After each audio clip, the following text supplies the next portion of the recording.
कशामुळे तुम्ही कांद्याची माळ घातली? कांद्याला बाजारच नाही आहे. 40 रुपयाचा कांदा निर्यात बंदीमुळं कांदा आला 7-8 रुपये आणि ज्या कांद्याचे 3 एकरी 3, 3.5, 4 लाख रुपये व्हायला पाहिजे त्या कांद्याचे 60-70-80 हजार बी होत नव्हते आणि खर्च बी त्यात निघत नव्हता. म्हणून ही कांद्याची माळ घालून मतदान करून या सरकारचा निषेध करायचा. तुमची काय अपेक्षा आहे नेमकी? कमीत कमी कांद्याला 25-30 रुपये तरी बाजार पाहिजे.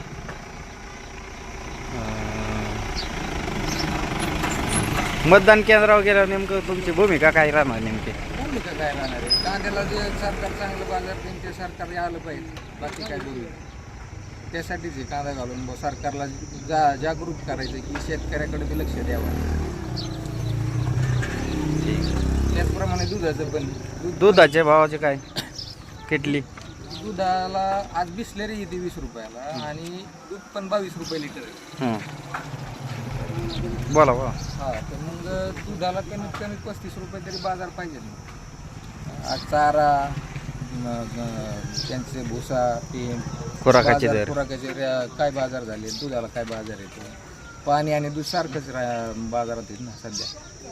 त्याच्यामुळं सगळ्याच हेच नाही, प्रत्येक सोयाबीन झालं तुमचं कोणत्याच शेतमालाला बाजार नाही आहे आणि बाजार थोडाफार वाढायला लागला की सरकार लगेच आयात करते.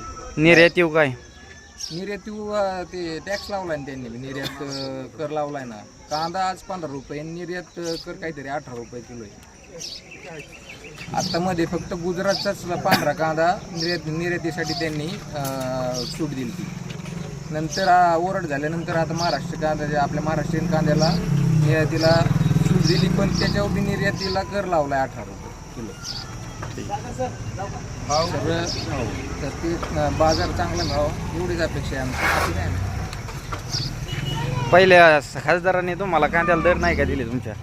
पहिल्या खासदारांनी कांद्याला दर ते म्हणले कांद्याच्या बाजाराचा आणि सरकारचा काही संबंध नाही, त्यांचं स्टेटमेंट आहे. ठीक.